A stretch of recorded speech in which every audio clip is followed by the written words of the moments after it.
Kung totoo ang sinabi ni na SDO Acosta at Fajarda, malinaw na ito'y paglabag sa Joint Circular 2015-01 o ang guidelines sa paggamit at pag-audit ng confidential at intelligence funds na tila ginamit lamang sila bilang middlemen o pass-through ng pondo.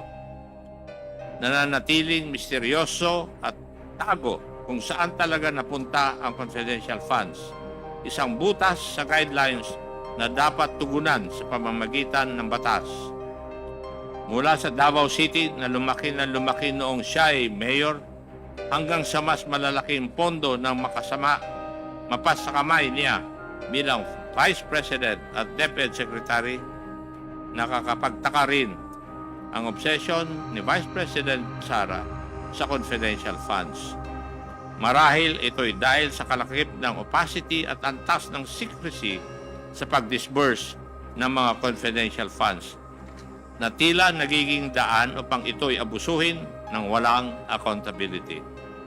At pagbaliwala sa mga alituntuning ito ay isang paglapastangan sa tiwala ng publiko at sa prinsipyo ng pananagutan na dapat sinusunod ng bawat institusyon ng pamahalaan